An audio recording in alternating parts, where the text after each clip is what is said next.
Assalamualaikum warahmatullahi wabarakatuh. Waalaikumsalam warahmatullahi wabarakatuh. Bagaimana kabarnya?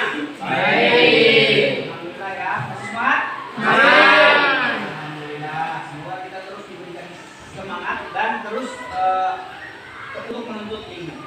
Oke, sekarang kita masuk ke pelajaran Al-Quran Hadis. Ada yang hadir di sini? Ada? Siapa? Ini Apa keterangannya semua tuh? Sakit dan gigi. Sakit dan gigi. Iya kan? Sakit satu, gigi dua. Berarti tidak. Tidak. Oke. Untuk memulai pelajaran kita,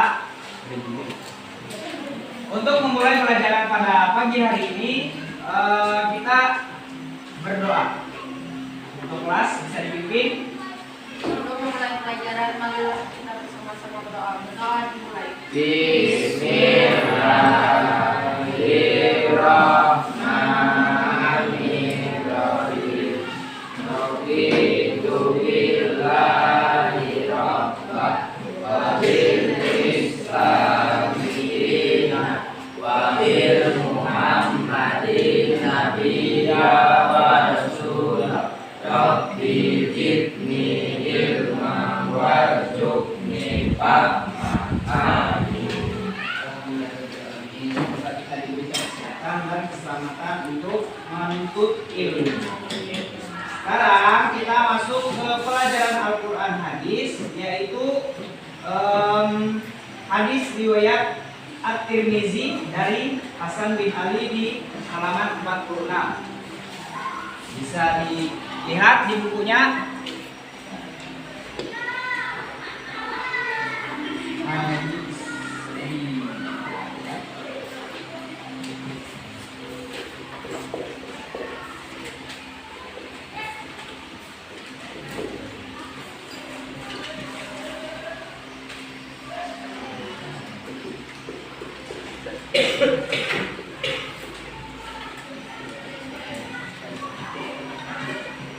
Dari Hasan bin Ali.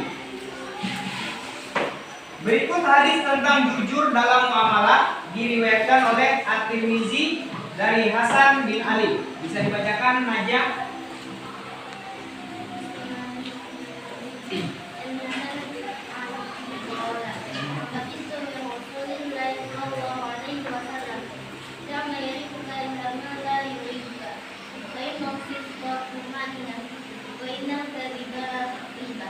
Ya. Itu adalah hadis dari At-Tirmizi ya, bisa dibacakan siapa ya yang mau ya? Si Alia. Bisa dibacakan di sharing. Artinya, dari Hasan bin Ali berkata, aku telah menghafal sabda dari Rasulullah SAW. Tinggalkanlah apa saja yang meragukan kedua, dengan apa saja yang tidak meragukannya. Sesungguhnya kebenaran itu menimbulkan keterangan dan kedustaan menimbulkan keraguan. Ya, sudah dikatakan jelas di situ bahwa keraguan-raguan tidak bukan sifatnya dari manusia, melainkan sifatnya dari setan. Mulai dari ragu timbul ke was-was, maka itu adalah sifatnya dari setan. Di sini masuk ke kandungan hadisnya.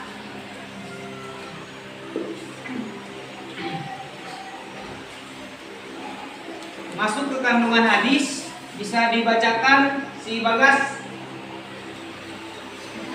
Bacakan yang mulai dari ragu-ragu. Apa itu sih? Ragu-ragu sama dengan was-was. Ya, ragu-ragu sama dengan was-was. Udah itu aja. Ragu-ragu sama dengan was-was. Saya lihat di sini.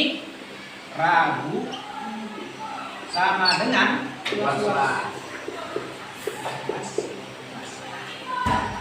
Nah, ragu-ragu sama dengan was-was. Lanjut, si Andi. Sifat was-was berasal dari setan sebagaimana dijelaskan dalam surah An-Nas. Sebagaimana dijelaskan dalam surah An-Nas. Maka ini sudah dijelaskan dalam surah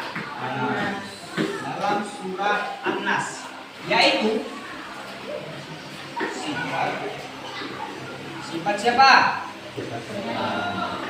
Sifat setan.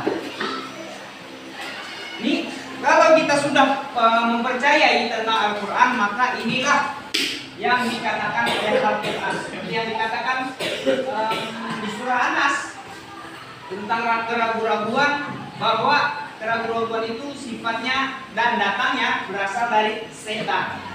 Lanjut, Evan. Manusia harus menggunakan sifat waswas karena menimbulkan hal yang tidak baik. Ya, karena menimbulkan hal yang tidak baik. Ini dalam ruang ini, dalam lingkup ini, sifatnya setan, maka harus dijauhi. Karena sejatinya setan itu tidak baik. Setan itu tugasnya mulai dari zaman Nabi Adam sampai hari kiamat nanti menggoda umatnya, menggoda Nabi, menggoda manusia. Bahkan Nabi aja digoda. Siapa? Nabi Adam digoda. Apalagi cuma kita. Maka dari itu ditinggalkan. Jangan lagi ada sifat keraguan-raguan di dalam diri ini. Maka dari itu Allah mengajak, maka dari itu saya mengajak kalian, janganlah dekati sifat keraguan-raguan. Karena sejatinya Allah tidak pernah mengajarkan hal tersebut. Lanjut, Najah. Pada hadis di atas, Rasulullah SAW mengarah umatnya agar meninggalkan sesuatu yang membuat mereka ragu dan melakukan sesuatu yang baik. Tuh, ya, sudah dijelaskan sama Nabi. Nabi kita sendiri, Nabi Rasulullah SAW, Nabi kita, akhir dari Nabi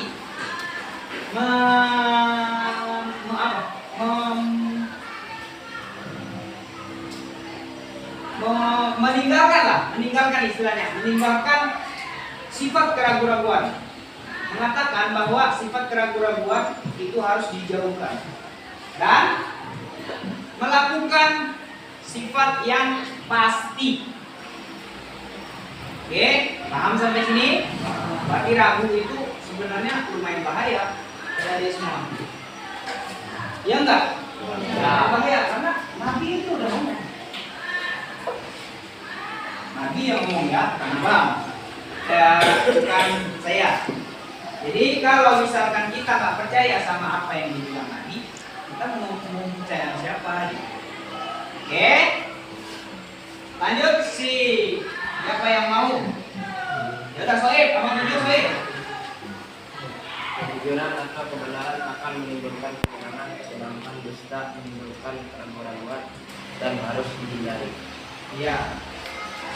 Oke, kejujuran atau kebenaran akan menimbulkan ketenangan. Maka dari itu, setelah kita meninggalkan ini semua, kita mendapatkan apa? Ketenangan.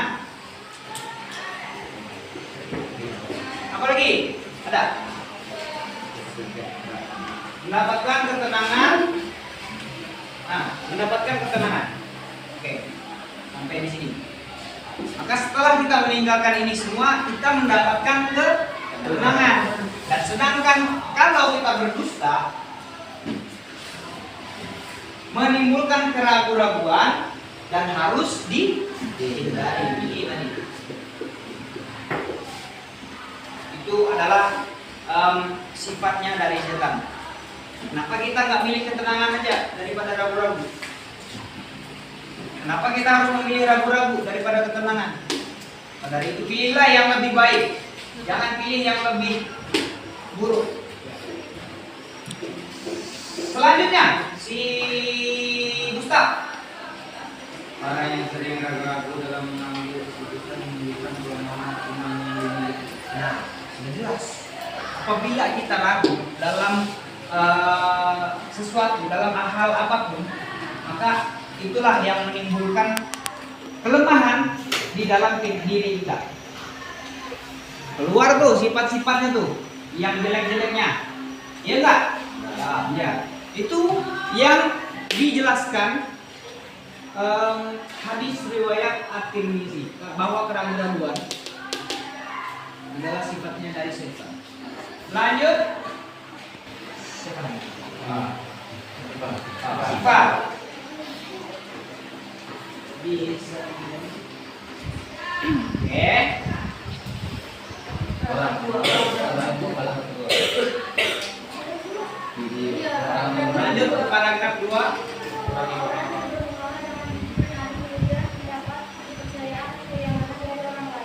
Nah, orang yang bermuamalah dengan jujur dan adil mendapat kepercayaan atau kenyamanan dari orang lain. Jadi kalau kita udah menjauhi ini, maka ketenangan, kenyamanan, kepercayaan semua kita dapat dari orang lain. Orang lain bakal datang sendiri. Ngerti? Itu ya, memang harus dimengerti. Jadi semua ini kalau kita tinggalkan, semuanya kita akan mendapatkan. Oke, lanjut.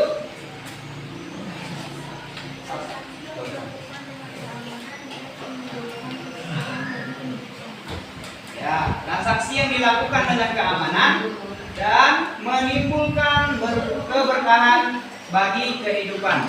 Timbullah sebuah keberkahan.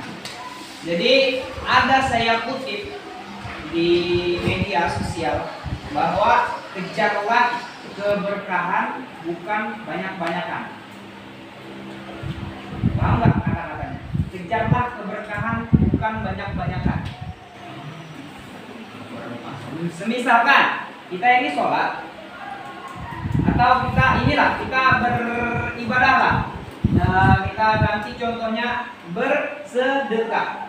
Misalkan diambillah orang banyak-banyakan bersedekah. Kenapa? Karena sedekah untuk menambah harta. Maka banyak-banyakan orang bersedekah. Gak ada orang yang bersedekah menjadi miskin. Gak ada. Gue gak pernah nemuin orang yang kayak gitu. Karena bersedekah itu menambah harta, maka orang banyak-banyakan untuk bersedekah. Sedangkan yang dicari apa? Berkah tadi. Berkah. Ini kenapa berkahnya yang dicari? Karena ini sifatnya dari Allah. Kalau kita mencari berkahnya bukan tentang banyak-banyakan, maka dapatlah semuanya. Bukan tentang harta aja. Ya enggak? Bukan tentang harta aja kalau kita bersedekah. Pikiran, fisik itu adalah sedekah, bukan berbentuk harta. Sedekah pikiran ada, sedekah fisik ada. Kalau kita nggak bisa membantu orang dengan harta kita, paling tidak kita bisa membantu dengan pikiran kita. Kalau kita tidak bisa membantu orang dengan harta yang kita punya, paling tidak kita membantu dengan fisik kita, dengan perbuatan kita. Ini berkah. Maka berkahlah yang paling tinggi posisinya, karena langsung dari Allah. Oke, lanjut. Siapa lagi? Si Ryan. Bisa dibacakan Ryan? Selanjutnya. Perilaku jujur dalam ajaran Islam ada 5 jenis sebagai berikut. Ya, ada jenis sebagai berikut. Yang pertama Ryan, Siddiq al-Qalbi, Siddiq al-Qalbi, artinya itu jujur niat dalam diri seseorang sebelum mengerjakan sesuatu. oke. Terima kasih sudah membacakannya ya. Bar.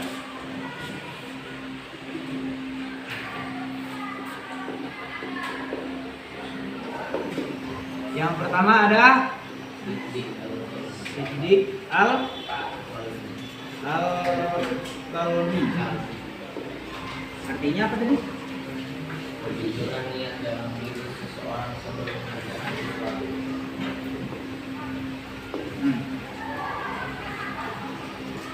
Apa di sini? Siddiq al-Qalbi. Artinya niat. Maka ada hadis pertama dinamakan a'malul binniyat. Itu segala sesuatu kalau kita niatkan karena Allah Ta'ala, karena Allah Subhanahu wa Ta'ala, maka itulah niatan yang paling tinggi. Sebenarnya kayak gitu. Kalau niatan kalian yang lain-lain, kalau niatan kita semua yang lain-lain, maka yang didapat juga lain. Kalau niatan kita hanya untuk Allah, maka semuanya lah yang kita dapat. Itu ya. Jujur di dalam diri sendiri. Jujur. Maka ini yang paling penting, niatnya. Kalau udah niat, itu yang paling penting. Kalau udah niat karena Allah Subhanahu wa taala, ya itu semuanya bakal kita dapat. Bukan cuma kejujuran. Banyak lagi hal-hal yang lain yang bisa kita dapat. Itulah. Ya. Selanjutnya si Adi bisa dibacakan di Sidik al-Hamis yaitu kejujuran dalam perkataan manusia. Sidik Al-Hamis.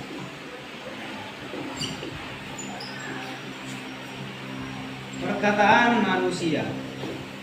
Nih, setelah kita mampu jujur kepada diri sendiri dan juga yang kedua, turunlah perkataan manusia.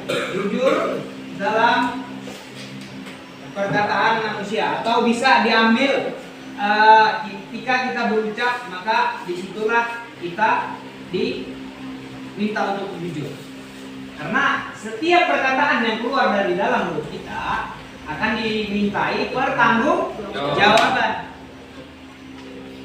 Akan dimintai pertanggungjawaban. Dari sini kalau kalian nggak bisa mempertanggungjawabkan perkataan kalian, gimana lagi? Oke, paham ya sampai sini ya? Lanjut. Apa yang mau baca? Si Repan belum? Nanti ada giliran yang terakhir. Sidik al-amal, yaitu kejujuran dalam perbuatan. Sidik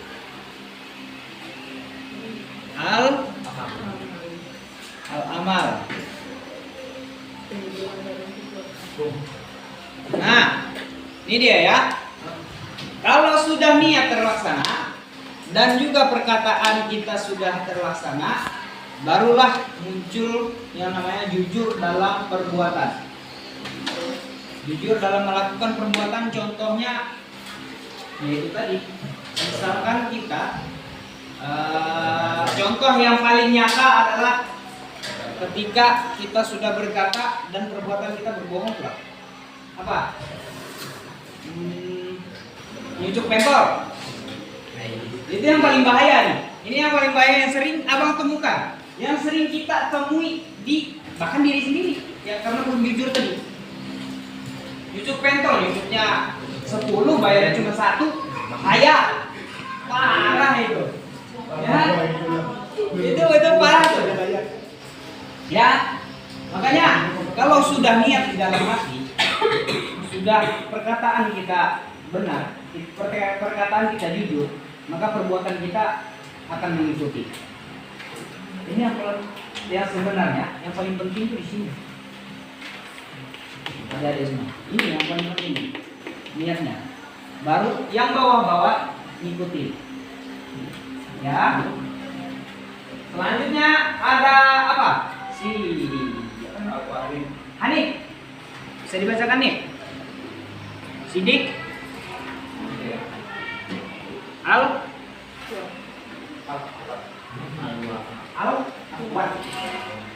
al-wa'an. Itulah ya. Ini apa artinya? Kejujuran dalam mengucapkan janji. Janji. Nah, ini juga paling sering juga kita mendapatkan contoh yang seperti ini. Kejujuran dalam berjanji. Karena janji ini penting lah. Contohnya kita ada acara misalkan ada acara di mana lah gitu. Kumpul. Jam segini kita datang ya. Ya. Oke, datang. Janji lah itu. Lalu udah berjanji bahwa kalian mau datang karena sudah sepakat semuanya. Maka itu terjadilah perjanjian. Terus ini kita datang. Nah, ini sering kita lakukan ketika ada apa kegiatan-kegiatan. Nah, kebanyakan Kebanyakan dari kita itu cuman ngomong doang. Ya, aku datang jam segini. Ya, aku bisa jam segini. Udah janji, sudah sepakat semuanya. Aku datang jam segini. Iya lah, nggak datang. Nggak datang, nggak bisa datang. Aku nggak bisa datang ini. Itu alasan klasik. Ya. Maka dari itu tepatilah janji. Kalaupun misalkan kalian ada tidak bisa berhalangan, maka ada dua pilihan. Misalkan kalian mempunyai halangan acara keluarga misalkan kayak gitu, ada acara keluarga. Makanya di sini kalian diberi pilihan. Setiap manusia bebas memilih, setiap insan bebas memilih, dan setiap pilihan diberikan pertanggungjawaban. Akan dimintai pertanggungjawaban. Bebas memilih yang mana aja. Jadi jangan takut untuk memilih dan harus berani mempertanggungjawabkannya. Terus ini ngerti? Oke, ya. Jangan cuma ngomong doang sini. Apalagi kalau oke, lanjutnya. Sidik al-hal, Oke, apa itu? yaitu sikap jujur yang diterapkan dalam kehidupan nyata sehari-hari. Al-hal. Sehari-hari. Nah, ini yang paling penting ya. Dalam kehidupan sehari-hari. Kita jujur udah belum? Kita udah jujur belum sama diri sendiri? Terutama yang itu. Kalau masalah orang lain biar pikirinnya yang belakangan lah. Gak usah terlalu mikirin orang lain. Udah bener belum niat kita? Benar belum? Kalau sudah ini kasarnya yang kedua, perkataan, perbuatan, janji sama sehari-hari bakal ngikuti. Ini yang paling penting. Kalau jujur sama orang lain, itu sudah termasuk di dalam niat. Makanya perbaikilah niat kita untuk jujur pada diri sendiri pertama, baru yang lain-lain. Kita cuma bisa membentengin diri. Kita cuma bisa menahan diri kita. Gak bisa kita tahan omongan orang lain, enggak. Dan nggak bisa kita pungkiri kalau kita sakit hati dengan ucapan orang lain. Nah itu udah pasti di dalam kehidupan sehari-hari. Makanya apa? Bentengin diri. Kalaupun ada orang yang membuat kita sakit hati di kehidupan kita sehari-hari, ya udah jalanin aja, rasakan aja, karena pahalanya berbeda. Kalau kita ngomongin pahala, bakal dapat yang baik-baik. Kalau kita ngomongin dosa, bakal dapat yang buruk-buruk. Nanti ya sampai sini ya, bisa dipahami ya. Oke, sampai sini ada yang mau ditanyakan? Ada yang bertanyakan? Enggak ada. Tentang isi kandungan dari hadis riwayat At-Tirmizi, yaitu tentang keraguan-keraguan. Nah, dari itu perilaku jujur membuat kita menjadi tidak lagi ragu. Perilaku yang baik-baik itu menjadi kita tidak ragu. Jauhi keraguan-keraguan, dekati yang baik-baik. Ya, kalau tidak ada yang bertanya, berarti abang mau nanya deh ke si Andi, boleh Andi? Si Andi, kenapa kita harus menjauhi sifat keraguan-keraguan?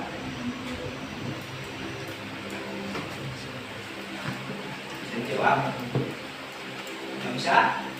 Karena, jawabannya, karena datangnya dari setan. Itu jawabannya. Oke. Si Ustaz, bisa dilihat bukunya Ustaz? Apa yang dikatakan oleh Rasulullah SAW di hadis ini? Lihat bukunya ada tuh yang sudah kita jalankan. Nggak tahu ya, makanya lebih fokus. Rasulullah SAW bersabda melarang umatnya agar meninggalkan sifat keraguan-raguan dan mendekati hal yang sudah pasti, sifat yang sudah pasti. Itulah yang dikatakan oleh Rasulullah SAW. Ya, lebih fokus lagi ya. Oke, karena sudah tidak ada lagi yang ingin ditanyakan. Sekali lagi, ada yang mau ditanyakan? Nggak ada. Kalau abang nanya bisa. Ya, semoga kita selalu dalam lindungan Allah Subhanahu Wa Taala. Karena sudah di penghujung pembelajaran, kesimpulannya dalam hadis ini kita tetap diberikan Allah Subhanahu Wa Taala kemudahan, pahala yang diberikan diambillah pahala tersebut. Ya, hati-hati semua ya. Semoga kita selalu dalam lindungan Allah Subhanahu Wa Taala dan selalu diberikan secara kesabaran, kemudahan, ketenangan di dalam hidup ini. Oke? Dengan ini kita akhiri pembelajaran hari ini dengan mengucapkan hamdalah. Alhamdulillah. Kesempurnaan hanya milik Allah Subhanahu Wa Taala dan kesalahan maupun kehilapan datang dari manusianya. Kurang lebihnya mohon maaf. Assalamualaikum warahmatullahi wabarakatuh. Waalaikumsalam warahmatullahi wabarakatuh.